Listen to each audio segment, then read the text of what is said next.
Hey guys, welcome to my YouTube channel. I am a first student of MBBS in King George Medical University, Lucknow.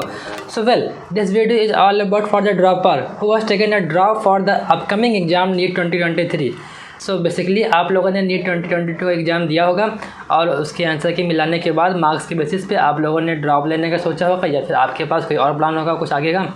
तो basically जो मेरी ये video है ये केवल dropper के लिए है जो नीट 2023 में एग्ज़ाम के लिए अपीयर होंगे। तो करना क्या है, पहले जो आप लोगों ने नीट 2022 का एग्ज़ाम दिया था उस पेपर को निकालिए और उस पेपर को अच्छे से सॉल्व करिए बैठ के, और अपनी गलतियाँ अपनी मिस्टेक जो भी आप लोगों ने की हैं एग्ज़ाम में बैठ करके उसको एक कॉपी में लिखिए और फिर अपने आप जो गलतियाँ अपने जो लूप होल्स हैं उनको पहचानिए कि आप लोग कैसे किस टाइप की गलतियाँ करते हैं, कैसी गलतियाँ करते हैं एग्ज़ाम में बैठ करके, उसको एनालाइज करिए बढ़िया से। फिर जब आप ये सब करेंगे तो आपको पता चल जाएगा कि जो आपके क्या लूप होल्स हैं, क्या मिस्टेक हैं जो आपको सिलेक्शन लेने में रेस्ट्रिक्ट कर रहे हैं। तो जब आप लोग ये सब जान जाएंगे तो फिर अब आप लोगों को करना क्या है, आप लोगों को प्रॉपर स्ट्रेटजी बनानी पड़ेगी सो दैट कि आप लोगों को पता चले कि हाँ मुझे ये स्टेप्स लेने होंगे तभी मुझे ये गोल अचीव होगा। गोल मतलब मेरा जो डॉक्टर बनने का ड्रीम है।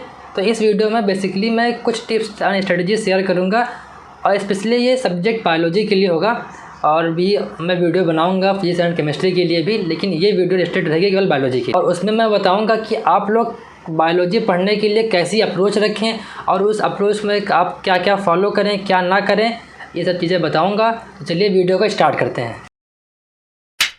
तो बायोलॉजी में अप्रोच के लिए मेरा पहला पॉइंट ये है कि आप लोग किस बुक को फॉलो करेंगे।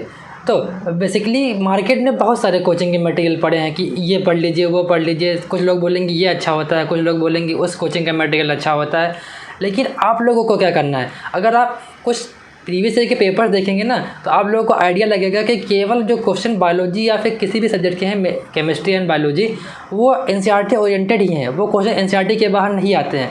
तो आपको अब ये फिक्स कर लेना है कि आपको जो भी पढ़ना है वो एनसीईआरटी का ही मटेरियल हो, क्योंकि एनसीईआरटी से ये क्वेश्चन आते हैं। लेकिन अब आपको एनसीईआरटी समझने के लिए, एनसीईआरटी के पॉइंट्स के कॉन्सेप्ट बनाने के लिए आप थोड़ा सा एक लेवल ऊपर जा सकते हैं और कुछ मटेरियल बाहर के पढ़ सकते हैं। लेकिन अब आपको सब पढ़ने के बाद आपको जो भी दिमाग में रखना है, जो भी लाइनें आपको याद रखनी है वो एनसीईआरटी की ही होनी चाहिए। तो आप लोगों को जो भी पढ़ना है लेकिन आपको लौट के एनसीईआरटी पे ही आना पड़ेगा क्वेश्चन सॉल्व करने के लिए। तो इस बात पे मेरा दूसरा पॉइंट ये है कि आपको एनसीईआरटी के चैप्टर्स पढ़ने हैं और सबसे इम्पॉर्टेंट बात कि आपको चैप्टर से लिंक बनाना है कि आप अगर एक चैप्टर पढ़ रहे हैं तो उसी चैप्टर में मत रहिए आप, क्योंकि आप लोग ड्रॉपर हैं तो आप लोगों को सारे चैप्टर का आइडिया है कि बायो में किस चैप्टर में क्या क्या चीज़ें हैं, तो आप लोग आसानी से लिंक बना सकते हैं। तो आप लोगों का मेन काम यही होना चाहिए कि अगर आप एक चैप्टर पढ़ें तो उससे और भी 5 चैप्टर ऐड कर लीजिए कि हाँ इस चैप्टर का इसमें लिंक है उसमें लिंक है। तो आपको जब एग्ज़ाम में बैठेंगे तो अगर आपको कोई भी कन्फ्यूजन होगा ना तो आप उस चीज़ को किसी दूसरे चैप्टर से भी याद कर सकते हैं, रिमेंबर कर सकते हैं वहाँ पे बैठ करके, क्योंकि आपके कॉन्सेप्ट तो बने ही हैं और आपके पास मल्टीपल ऑप्शन है कि हाँ इस क्वेश्चन को मैं इस तरीके से कर सकता हूँ उस तरीके से कर सकता हूँ। तो आपके पास ये लास्ट टाइम में बेनिफिट कर देगा। चलिए एक एग्जाम्पल लेते हैं क्लास 11th एनसीईआरटी का कि इसमें एक चैप्टर है cell cycle and cell division. तो ये केवल एक ही चैप्टर नहीं है, इसके बहुत सारे लिंक हैं। आपको इसके लिंक क्लास 11th में मिल जाएंगे, क्लास 12th में मिल जाएंगे। 11th की बात करेंगे तो प्लांट किंगडम में मिल जाएगा, उसमें एक हैप्लॉन्टिक डिप्लॉन्टिक लाइफ साइकिल आता है उसको समझने के लिए। 12th की बात कर लेते हैं तो उसमें हमको plant reproduction and human reproduction और जेनेटिक्स में लॉ ऑफ सेग्रीगेशन हो गया और बहुत सारे क्वेश्चन पूछे जाते हैं। तो ये सब इंटरलिंकिंग से आपको ज़्यादा समझ में आएगा, क्योंकि अगर आप एक ही चैप्टर को एक ही टाइम पे पढ़ेंगे उसको भूल जाएंगे तो आपको आगे चल के प्रॉब्लम होगी किसी और टॉपिक को समझने के लिए। आपको क्या करना है, बेसिकली आपको एक चैप्टर से बहुत सारे चैप्टरों को इंटरलिंक करके आपको दिमाग में जाल बना लेनी है सो दैट कि आप एक टॉपिक से किसी और टॉपिक पे मूव करके उस टॉपिक को याद कर सकें। अगर एग्जामिनर आपको कंफ्यूज करने के लिए वो इंटरलिंकिंग पे क्वेश्चन पूछ रहा है कि तो मतलब कि लाइनें एनसीईआरटी की किसी और चैप्टर से हैं और ऑप्शन किसी और चैप्टर से हैं, तो आपको तो अच्छा हो जाएगा क्योंकि आप लोगों के पास तो पूरा वेब बना हुआ है ना कि आप इस चैप्टर से इस चैप्टर को लिंक कर सकते हैं। तो वो ऑप्शन तो आप आसानी से ही टिक कर सकते हैं सही ऑप्शन। तो अगर आप लोग सोच रहे होंगे कि ये काम आप एग्ज़ाम के 3-4-5 महीने पहले करेंगे तो ये नहीं हो पाएगा, क्योंकि वो इतना प्रेशर रहता है कि आप केवल फोकस करेंगे कि आप जल्दी जल्दी लाइनें ख़त्म करके इन सब्जेक्ट को ख़त्म कर दें और याद कर लें, और लास्ट टाइम में ये सब इतना बेनिफिट नहीं करेगा। क्योंकि अब जो नया पैटर्न एग्जाम का है ना वो ज़्यादातर क्वेश्चन कॉन्सेप्ट पे पूछ रहे हैं कि आपका कॉन्सेप्ट क्लियर है कि नहीं, ना कि आपको याद है वो चीज़, क्योंकि याद तो अब सब लोग कर लेते हैं। अब कोई आप लोगों को स्पेशल काम क्या करना है, कॉन्सेप्ट बनाना है। तो इस बात में मेरा अगला पॉइंट ये है कि आपको क्वेश्चन लगाना चाहिए।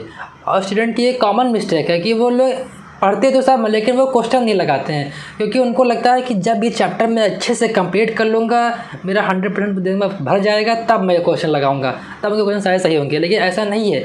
अगर आपका कोई भी चैप्टर 60%, 50%, 70% क्लियर हो गया है तो आप क्वेश्चन के अटैम्प्ट करिए, क्योंकि जब आप क्वेश्चन अटैम्प्ट करते हैं तो जो लाइनें आपको दिमाग में क्लियर नहीं हैं वो भी क्लियर हो सकती हैं, क्योंकि जब आप क्वेश्चन लगाते हैं तो आपको आपकी एनालिटिकल थिंकिंग डेवलप होती है, तो आप किसी भी टॉपिक को आसानी से समझ सकते हैं। तो अब आपके दिमाग में है कितने क्वेश्चंस लगाएं, कितने नंबर आप क्वेश्चन अटेम्प्ट करें कि हमारा चैप्टर क्लियर हो जाए।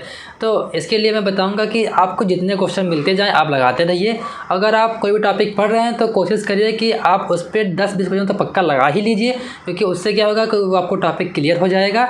और अगर आप लोग देखिए आप लोग ड्रॉपर हैं तो मैं बताऊंगा कि आप लोग क्या करेंगे कि आप हर वीक में एक फुल मॉक टेस्ट बायो का लगा लीजिएगा, स्पेशली बायो का तो पक्का लगा लीजिएगा, क्योंकि इससे क्या होगा कि आपको हर वीक में एक पूरा बायो का सिलेबस आपके दिमाग में घूम जाएगा, तो आपको ये लास्ट टाइम में ज़्यादा हेल्प कर जाएगा। अब फुल सिलेबस का बेनिफिट क्या आप लगाएंगे हर वीक में, तो इससे पहला बेनिफिट है कि आपको हर वीक में आपको फुल सिलेबस आपके दिमाग में घूमता रहेगा, तो आपको ये रिवीजन करने में काफ़ी हेल्प करेगा। तो दूसरा पॉइंट ये है कि आप लोग जो टॉपिक पढ़ रहे हैं वो तो आपको उस समय याद रहता है, लेकिन जब आप फुल सिलेबस टेस्ट देंगे तो आपको जो टॉपिक नहीं पढ़ा है, जो टॉपिक आप थोड़ा भूल रहे हैं, लेकिन वो भी आपको रिवाइज होता रहेगा। तो इससे आपके दो बेनिफिट हो रहे हैं कि आपने जो टॉपिक पढ़ा है उसको आपको रिवीजन हो रहा है, और जो नहीं पढ़ रहे हैं, जो आप 1-2 महीने पहले छोड़ चुके हैं, आपको वो भी रिवाइज होता रहेगा। अब अगला पॉइंट ये है कि आप लोग रिवाइज कैसे करें बायोलॉजी को। आपने इतना सारा पढ़ लिया, आप उसको रिवाइज कैसे करेंगे। तो जब आप कोई भी चैप्टर पढ़ेंगे तो उसमें से अब आप जब मान लीजिए कि चैप्टर 6 पेज का है तो उसमें आपको 4 पेज तो आसानी से याद हो जाते हैं। अब दिक्कत आती है 2 पेज में। अब 2 पेज में मैक्सिमम टू मैक्सिमम 4-5 टॉपिक होंगे जो आपको रिवाइज करना पड़ेगा डेली। तो आप जब भी रिवाइज करें स्पेशली उन्हीं 4-5 टॉपिकों पर ज़्यादा फोकस करिए, क्योंकि बाकी चीज़ें तो आपको याद रहती हैं, उन्हीं 4-5 टॉपिकों में आपके क्वेश्चन गलत होते हैं और आप भूल जाते हैं।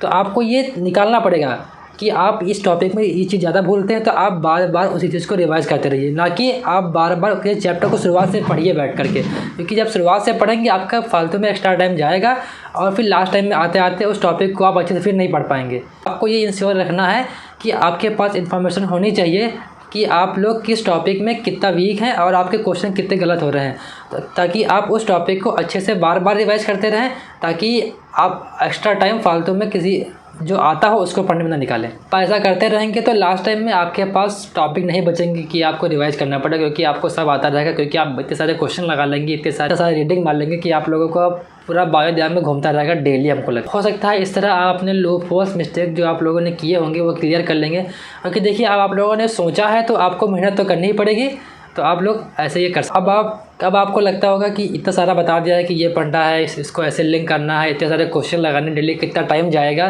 तो आप लोगों को बेसिकली क्या करना है, जब आप लोग ने सोच लिया कि आपको डॉक्टर बनना है, आपका पूरा अगर विज़न क्लियर है कि हाँ मुझे डॉक्टर ही बनना है, मेरे पास कोई और ऑप्शन नहीं है, तो आपको वो गोल जो है ना डॉक्टर बनने का, वो अपनी तरफ आपको अट्रैक्ट करेगा। कि तो आपकी आप जो मेहनत करते रहेंगे ना कि आप 6-7 घंटे पढ़ेंगे, 8 घंटे पढ़ेंगे, लेकिन वो आपको फील नहीं अंदर से आएगा कि हाँ मैंने 8 घंटे आज पढ़ा है और मुझे थकान हो रही है। नहीं, आपको ये सब नहीं होगा, क्योंकि अब आपका विज़न क्लियर है ना कि हाँ मुझे डॉक्टर बनना है, मुझे इसके लिए मेहनत करनी पड़ेगी, तो आप मेहनत कर रहे हैं उसी के लिए। तो इन सब चीज़ों को करने के लिए आपको ज़रूरी नहीं कि आप 10 घंटे बैठ के पढ़ाई कीजिए। अगर आप कंसिस्टेंटली, रेगुलरली और फोकस्ड और अटेंटिव स्टडी 5-6 घंटे की भी कर रहे हैं तो वो सफिशिएंट है, आपको अपने गोल तक पहुंचा देगी। लेकिन अगर आप 10 घंटे एक दिन पढ़ रहे हैं, उसके बाद 2 दिन का गैप ले रहे हैं, फिर उसके बाद 10 घंटे पढ़ रहे हैं, तो ये नहीं सही है। अगर आप किसी चीज़ को रेगुलरली पढ़ते रहेंगे तो आपको वो रिटेन करने में भी हेल्प करेगा, क्योंकि आप उस चीज़ को रेगुलर पढ़ रहे हैं, आपको बीच में गैप नहीं आ रहा है, आप डिस्ट्रैक्ट नहीं हो रहे हैं 1-2 दिन, आप कुछ और काम नहीं कर रहे हैं, आप रेगुलरली पढ़ाई कर रहे हैं। तो आपको इस बात का भी ध्यान रखना है कि आप 1 हफ्ते लगातार पढ़ लिए उसके बाद नहीं पढ़ें, तो ऐसा नहीं करना है। आप लोग डेली पढ़िए और डेली 4-5-6 घंटे पढ़िए, ये मिनिमम है 5-6 घंटे। अगर आप एक्स्ट्रा पढ़ ले रहे हैं तो ये आपका बोनस है। कि मैंने बताया कि आप डेली रेगुलरली अगर 5-6 घंटे पढ़ाई कर रहे हैं तो ये सफिशिएंट आपकी स्टडी के लिए। तो आप उसके अलावा अपनी आप हेल्थ मेंटेन कर सकते हैं, आप वॉक कर सकते हैं, एक्सरसाइज कर सकते हैं, आप अच्छा खाना खाइए, आप अपनी स्लीप मेंटेन रखिए, 6-7 घंटे अपनी स्लीप रखिए।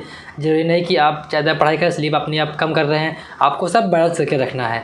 और दूसरा कि आप इन टाइम में अपना आप एन्जॉयमेंट भी कर सकते हैं, लेकिन एन्जॉयमेंट भी कई टाइप के होते हैं। आपको ऐसा एन्जॉयमेंट नहीं करना जो आपकी पढ़ाई को डिस्ट्रैक्ट कर देगा। तो आपको एन्जॉयमेंट भी करना है, लेकिन वो ऐसा होना चाहिए कि आपको पढ़ाई में असिस्ट करे, कि हाँ आपको उससे एनर्जी मिले, आप और उससे ज़्यादा और पढ़ाई करें। ये नहीं कि आपने एन्जॉयमेंट कर लिया फिर आपको वो पढ़ाई को हैम्पर कर रहा है। तो आपको ऐसा एन्जॉयमेंट नहीं करना है। तो इस चीज़ का आप ध्यान रखिएगा, क्योंकि कई स्टूडेंट क्या करते हैं, एन्जॉयमेंट के चक्कर में पढ़ाई अपनी हैम्पर कर लेते हैं। वो पढ़ाई तो रेगुलरली करते हैं, लेकिन वो इतना एन्जॉयमेंट कर लेते हैं कि उनको डिस्ट्रैक्शन होने लगता है, कि पढ़ाई में उनका मन नहीं लगने लगता है। तो इसका मेनली कंक्लूजन ये है कि आपको एनसीईआरटी ही पढ़ना है। मेनली आपको चैप्टर की इंटरलिंकिंग बनाना है, आपको 10-20 क्वेश्चन रेगुलरली अटेम्प्ट करना ही है बायो की, और हर वीकेंड में आपको फुल सिलेबस टेस्ट लगाना है बायोलॉजी का, और इसकी फ्रीक्वेंसी आपको धीरे धीरे बढ़ाती जानी है क्वेश्चनों की, क्योंकि जितना क्वेश्चन लगाएंगे वो अल्टीमेटली आपके एग्जाम में ही हेल्प करेगा, क्योंकि अल्टीमेटली आप लोगों को एग्जाम में क्वेश्चन ही लगाना पड़ेगा।